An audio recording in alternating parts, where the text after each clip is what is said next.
Bueno, primero el periodismo tiene un espíritu de denuncia, ¿no? De denuncia y también de anuncio de que las cosas pueden ser cambiadas.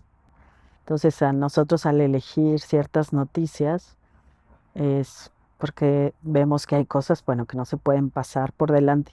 Pero también el periodismo tiene una capacidad también de mostrar lo que sí puede ser cambiado, recabar opiniones de personas que puedan decir por qué sí, por qué no, por dónde caminar, por qué está mal tal cosa.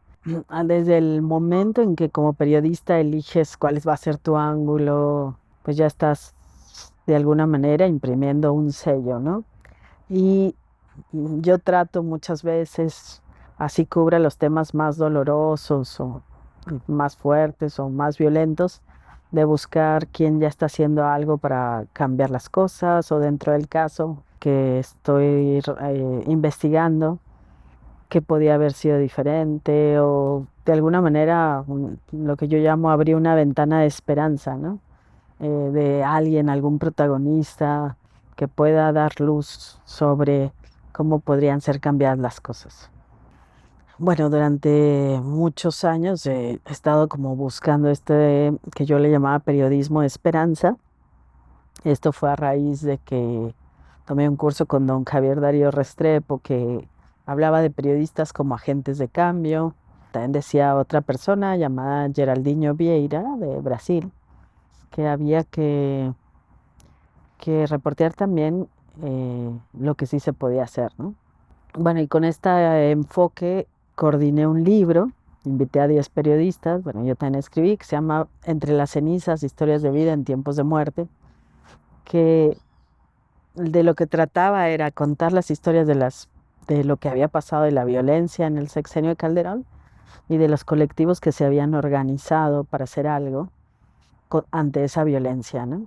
Entonces desde ahí ya empezamos a desarrollar como un método donde la pregunta principal es preguntar, ¿y esto cómo fue posible? ¿Esto cómo lo lograron? ¿No? Desde que empecé a cubrir violencias, yo pensaba que nos estábamos quedando como en un marcador, ¿no? De cuántos murieron, o sea, como si fuera un marcador de fútbol, ¿no? O sea, que llamado ejecutómetro, de, ay, cuántos mataron hoy.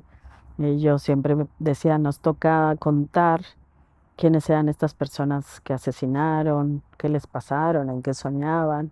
Y pues yo ya había contado en muchas notas sobre masacres, los impactos a las familias, lo que pasa en una colonia, qué pasa con el tejido social y demás. Que en algún momento dije, bueno, voy a hacer ahora sobre niños huérfanos, ¿no? Todos los niños de personas asesinadas. Para mí sí es bien importante contar como una trama social, de que no es una anécdota sola, sino que hay una afectación general. Y también yo quería contarlo desde este enfoque de lo posible. Entonces lo que empecé como a fijarme mucho a ver quién atendía a los niños huérfanos, hasta que di, bueno, con unas iglesias donde se hacían terapias para adultos, pero ahí me enteré que había también en una ONG de terapias para niños. Entonces mi nota fue contar el impacto, pero contar también quién o cómo ya se lo estaba atendiendo. Yo no lo sabía, pero un día fui a un taller de familiares de personas desaparecidas y me encontré a unos psicólogos que están ahí y me dijeron que se habían fundado a partir de que les llegó una nota, ellos no sabían que era mía, de cómo unos psicólogos en Juárez atendían a los niños y que dijeron, bueno, ¿y por qué nosotros no? ¿No? Entonces, fue un ejemplo muy real de cómo, según el enfoque y cuando tú muestras los cómo, o sea, los qué se puede hacer y cómo se puede hacer y quién ya está haciendo algo, se inspira a otros a hacer algo similar o a buscar su forma de intervenir en la realidad, ¿no? Luego, en el proyecto que coordino, que se llama ¿Dónde van los desaparecidos? Un día pues nos dieron fondos para hacer un podcast y el podcast se llama Camino a encontrarles, historias de búsqueda. Y son 5 historias de madres buscadoras que desarrollan un método de búsqueda. Y son muy duras, pero son muy bellas, ¿no? O sea, a las mamás les encantaba como que las vieran también en su faceta inventoras, de investigadoras, de innovadoras, creativas, ¿no? Para algo tan doloroso. Y ahora, desde hace 1 año y medio, también soy co-coordinadora de un podcast que ya le llamamos Periodismo en lo Posible. Y son historias de resistencias contra el despojo del territorio, ¿no? Hacemos una convocatoria nacional. En la primera temporada tuvimos 12 podcasts. Participaron medios comunitarios, radios comunitarias, indígenas, organizaciones sociales. Y ahí ya enseñamos ya como modelito lo del periodismo en lo posible. Entonces, lo que buscamos son historias que puedan inspirar, contar un método de lucha con el que un pueblito resistió contra una minera, otro contra un gasoducto, otras, las parteras de Oaxaca, cómo están cambiando el sistema de salud. Lo que planteamos es que hay que dar las historias de manera diferente. Tiene todo un método que ya lo habíamos implementado entre las cenizas, ¿no? El enfoque es, o sea, desglosar el cómo salieron adelante y ahí se abre un camino de esperanza y de paz. Y también inspiramos a otros a que la realidad pueda ser cambiada, ¿no?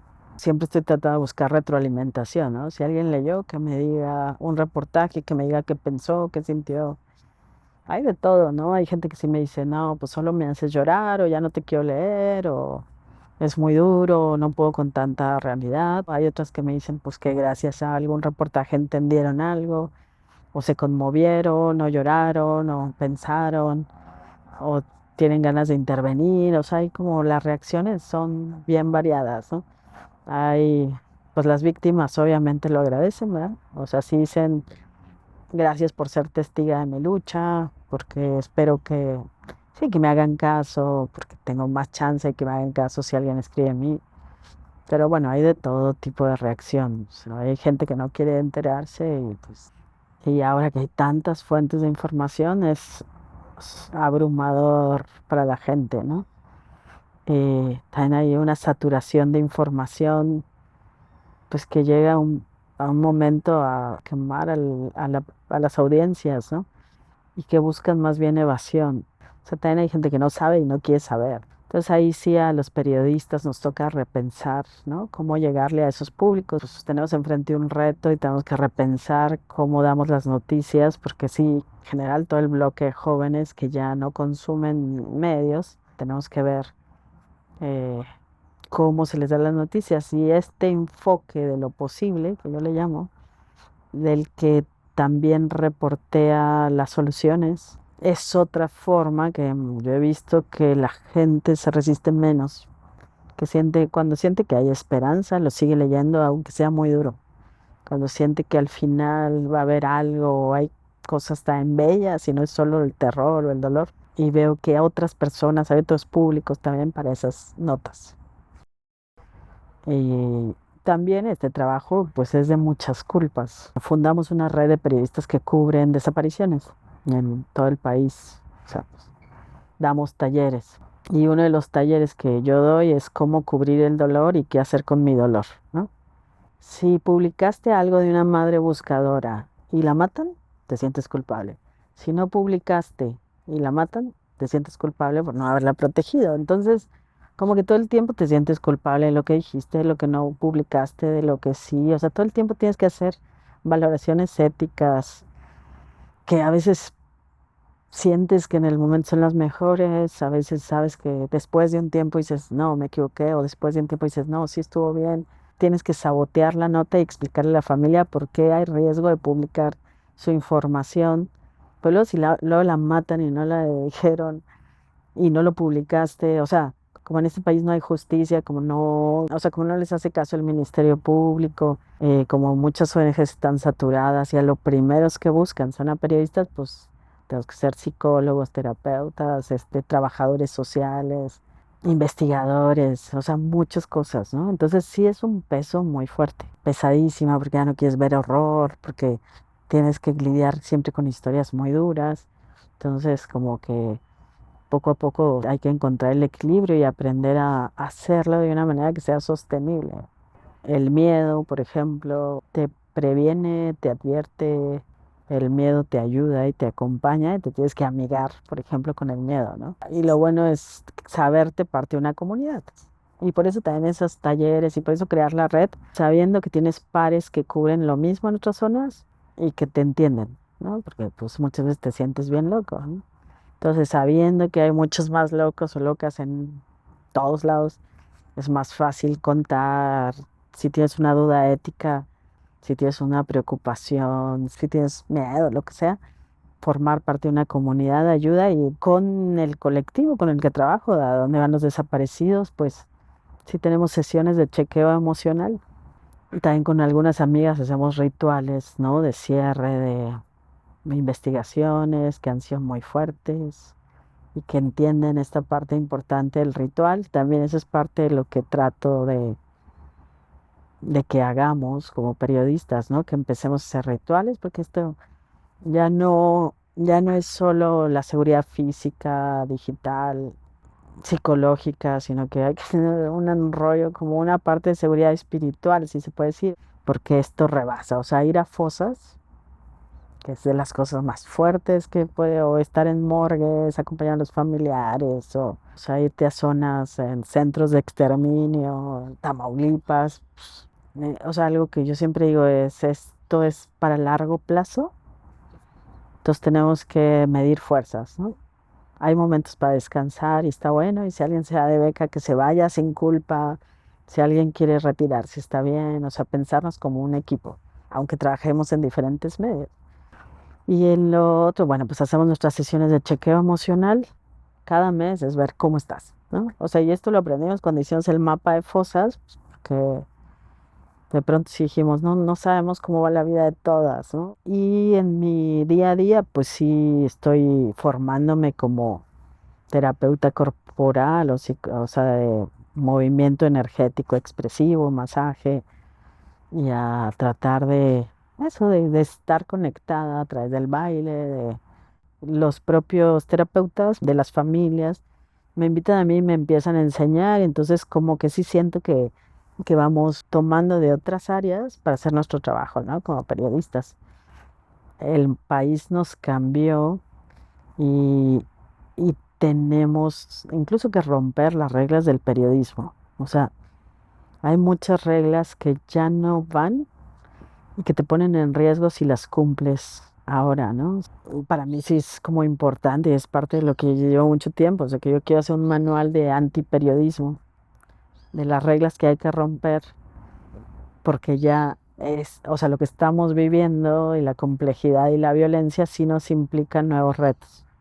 Retos éticos, o sea, salir de nuestro rol de periodista puro, de periodista que no da consejos y que no abraza a alguien y tal, es que no, es que ya no, no se puede.